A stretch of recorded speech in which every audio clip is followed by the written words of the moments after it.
You have been driving your Hyundai for months, maybe years, and you think you know every setting it has. But buried inside your car's computers, behind button combinations no one ever showed you, is an entire hidden menu of over 20 secret functions that can radically change the way your Hyundai feels, shifts, and even sounds. Functions the dealer will never volunteer. Functions that can make your steering heavier, kill fake engine noise, smooth out a jerky dual-clutch transmission, and give you a digital speedometer on a base trim cluster, all without a single tool. And the best part? Most of them take less than 30 seconds to unlock once you know the sequence. I have been working on Hyundais for over a decade, and in that time I have watched owners spend hundreds, sometimes thousands, chasing issues that a few hidden button presses could have solved. Today I am going to walk you through 8 of the most impactful hidden settings from that secret menu. Settings that you can change right now in your driveway. By the time this video ends, your car is going to feel a little more yours, and a lot less like a rental car you never quite connected with. And I promise, number 7 is going to fix a low-speed shutter that has probably been driving you nuts since the day you bought the car. Let's get into it. Setting number 1. Steering weight beyond sport mode. You probably know you can switch between normal and sport steering feel using the drive mode button. Sport adds heft, normal lightens things up. But here is what the manual does not tell you. Hidden in the electric power steering module is a dealer-level calibration screen that lets you choose from a whole library of steering maps, including a Comfort Plus setting that is lighter than normal and a Sport Plus curve that gives you genuinely old-school hydraulic resistance. Why does this matter? Because steering weight is one of the biggest factors in how connected you feel to the car. A setting that is too light can make highway cruising feel off, while a setting that is too heavy can be fatiguing in city traffic. When Hyundai ships the car, they pick a middle ground that works for the widest possible audience.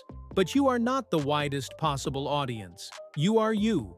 Accessing the hidden steering menu varies by system generation.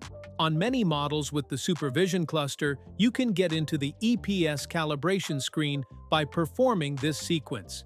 Get in, close the door, turn the ignition to on without starting the engine, then press and hold the OK button on the steering wheel right side for about 10 seconds. On some newer cars, you instead hold the cruise control cancel button while turning on the ignition. The instrument cluster will then display an engineering mode menu, and scrolling down will reveal steering feel calibration or something similar. Inside, you will see a list of profiles, sometimes numbered, sometimes named. Comfort, normal, sport, and depending on your model, a couple of hidden extras. One I have seen on a Santa Fe is called Sport Plus, and it adds roughly 20% more effort compared to the standard sport mode. Now, while you are inside that engineering screen, you will notice something else. A whole section dedicated to sound, and that leads us directly to secret number 2. Setting number 2. Killing the fake engine noise. If you drive a Hyundai with a turbocharged engine, an N-line trim, or even a hybrid, there is a very good chance your car is playing fake engine noise through the speakers. Crazy, right? It is called active sound design, or sometimes engine sound enhancement. And I know what you are thinking. But I bought a Hyundai, not a video game. Well, this artificial drone is tuned to make the engine sound throatier under acceleration. On paper, it enhances the driving experience. In reality, many owners find it tiresome on long trips and completely unnecessary once the novelty wears off. A 5-hour highway drive with a constant low-frequency hum piped through your door speakers can genuinely contribute to driver fatigue. And if you ever upgrade your audio system, that synthesized noise messes with your sound staging in ways that can drive a person crazy. Disabling active sound design is not available in the normal sound settings menu. You need to get into the engineering screen of your infotainment system. On most Hyundai and Genesis vehicles with the widescreen display, the sequence works like this. Go to Setup, then General, then System Info.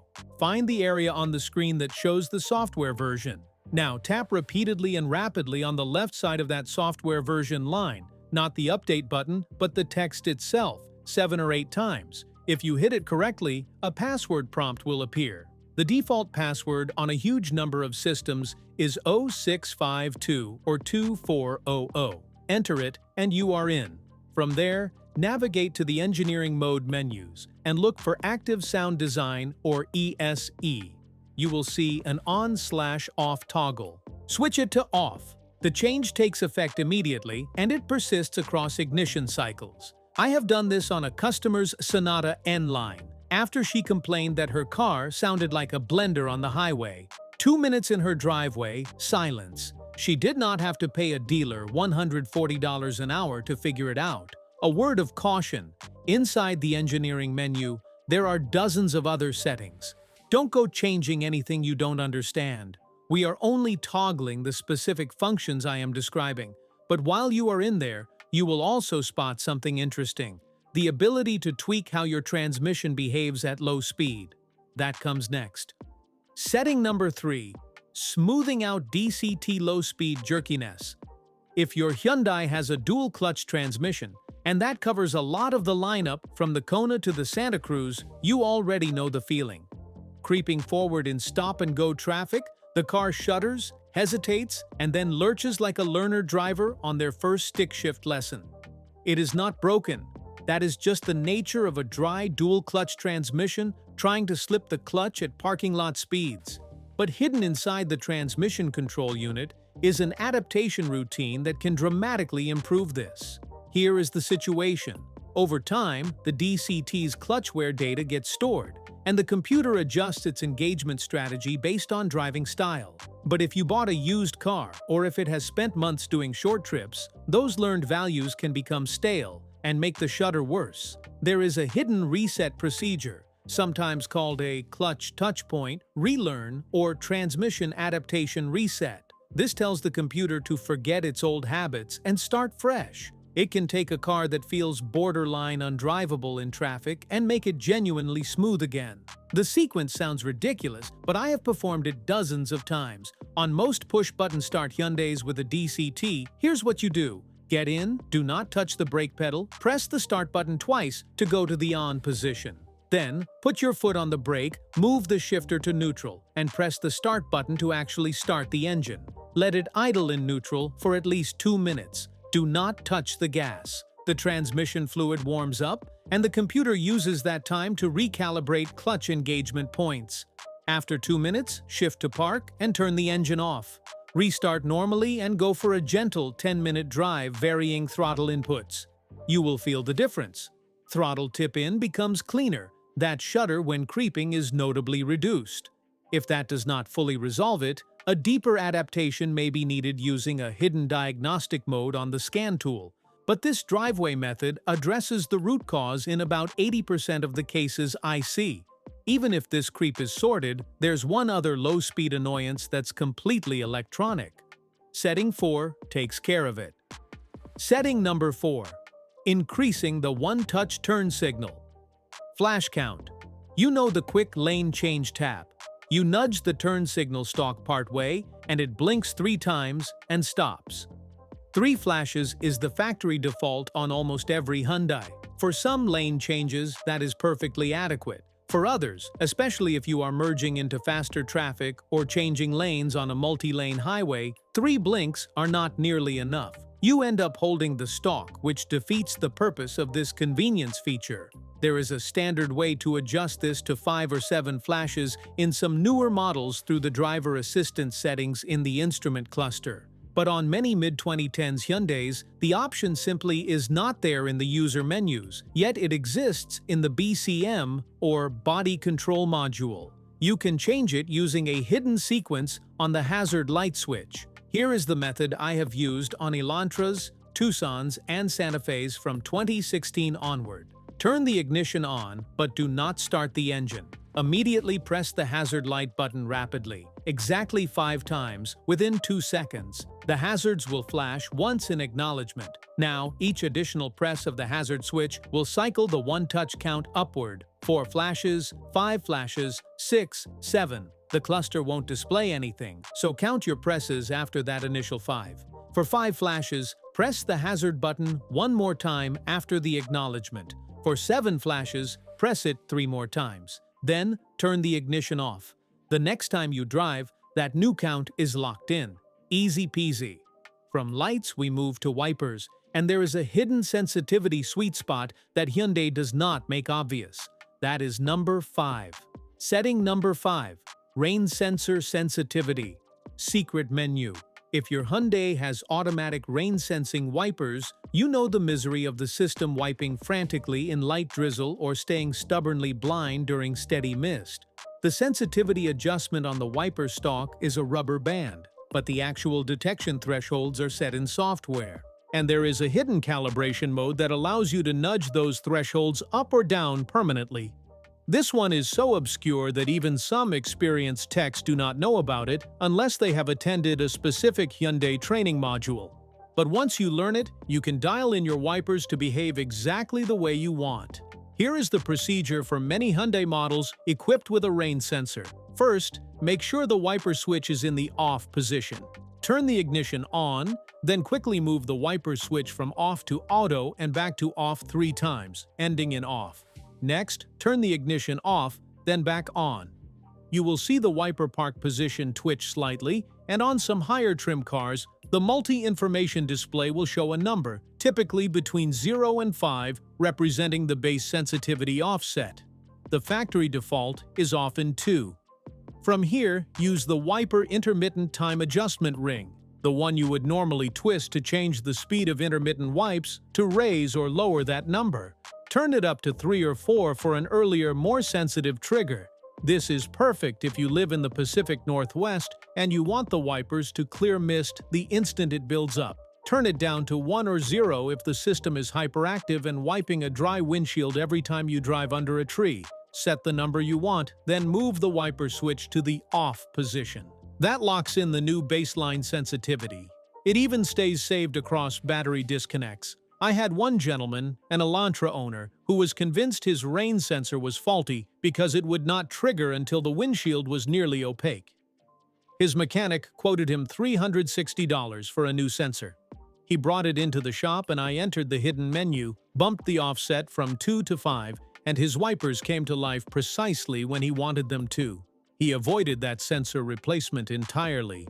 Now, while we are on the subject of things that should happen automatically but do not, let's talk about how your climate control system can be secretly biased. Setting 6 will make you warmer in winter without touching the temperature dial. Setting number 6. Climate control temperature. Offset. If the automatic climate control in your Hyundai consistently leaves you feeling that 72 degrees is actually more like 68, you are not imagining it. The system uses a small cabin temperature sensor and an algorithm to maintain the set number, but manufacturing tolerances and sensor placement can create somewhat of a discrepancy. There is a hidden offset adjustment that allows you to correct the number by up to plus or minus 3 degrees Fahrenheit, so that when you set the dial to 72, you actually get 72. This is really useful if you find yourself constantly setting the temperature a few degrees higher or lower than you intuitively think you should.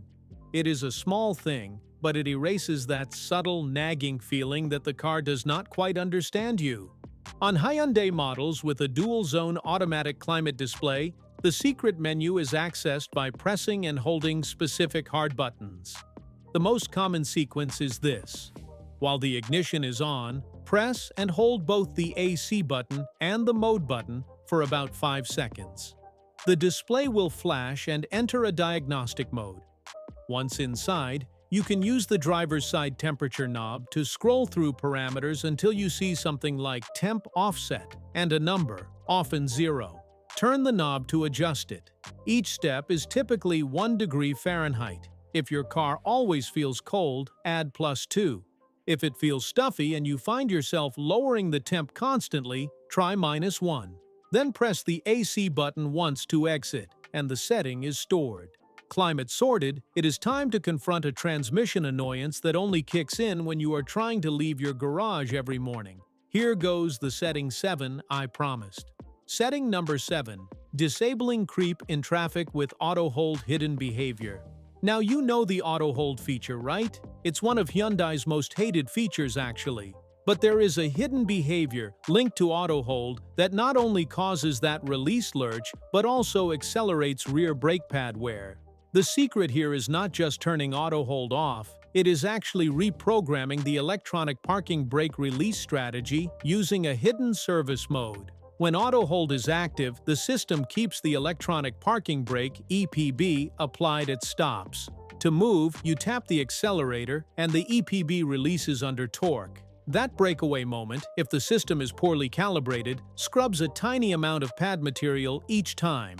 In stop-and-go commuting, those micro-jerks can shave 5,000 to 8,000 miles off the life of your rear pads. A rear brake job on a modern Hyundai goes for like $280 to $400. You do not need to pay that early. The hidden function is an EPB release calibration. You can perform a reinitialization that teaches the system the exact point at which the pads let go cleanly, reducing that lurch. Here is the procedure that works on many Hyundais with an electronic parking brake. Sit in the car, foot firmly on the brake pedal. Turn the ignition on, but do not start the engine. Press and hold the EPB switch down for about 3 seconds. You will hear the parking brake cycle. Then, turn the ignition off, and while the ignition is off, press and hold the EPB switch down again, and while holding it, turn the ignition back on. Keep holding for another 5 seconds. You will hear a series of whirring noises as the system runs through its limits. The cluster may show a EPB calibration complete message, but on many it does not. Yeah, you just have to trust the sequence. Once done, restart the engine and test auto hold. The lurch should be subtly but noticeably reduced. If you still hate the jerkiness, you can simply press the auto hold button next to the gear shifter to turn it off permanently. Now, all these changes have been about the car's mechanical feel. But there is a secret cluster menu that flat out changes what information you see every second of your drive. Setting 8 unlocks a digital speedometer on base models that did not come with one. Setting number 8. Activating the hidden digital speedometer engages. If you drive a base trim Hyundai with the smaller monochrome cluster display, you might be envious of the digital speedometer readout that higher trims get. Good news, the gauge cluster has a hidden diagnostic screen that includes a live digital speed readout, RPM, coolant temperature, battery voltage, and more, and you can leave it running while you drive. This is the cluster test mode. On almost every Hyundai from the last 10 years, you can activate it by pressing and holding the trip reset button, the small stalk sticking out of the gauge cluster, while turning the ignition to on. Keep holding the button for about 5 seconds, and the cluster will sweep the needles, then settle into a diagnostic display. By tapping the trip button, you can cycle through screens. One shows vehicle speed in big digits, another shows engine RPM numerically, another shows exact coolant temp in degrees. On many models, this screen does not time out. You can start the engine and drive normally with that digital speedometer displayed indefinitely. There is no hack needed to keep it alive. It just stays. This gives you a precise, no-lag speed readout that is especially helpful if you find the analog gauge needle a bit vague or if you drive a lot in areas with frequent speed limit changes. A Santa Fe owner on a road trip used this screen to monitor coolant temperature precisely while towing a small trailer across the Rockies. He told me it gave him peace of mind because he could see the number never exceeded 212 degrees even on long climbs. That kind of data is normally only available with an aftermarket scan tool. Here, it is built in for free. And just like that, you have now unlocked 8 hidden functions that change the entire personality of your Hyundai. From steering weight to transmission smoothness, from fake engine noise cancellation to a digital speedometer you didn't know existed. All without a single wrench. Every single one of these changes cost you nothing. Some might have saved you hundreds of dollars that would otherwise have gone to a dealership diagnosis or an unnecessary part replacement. And they all exist inside your car right now, waiting to be discovered. If you made it this far, that Hyundai of yours just got a whole lot smarter and a whole lot more tailored to you. I would love to hear in the comments which hidden setting you are going to try first. Drop it below. And if you found a different button sequence that works on your model, share it. This community knows more than any single mechanic.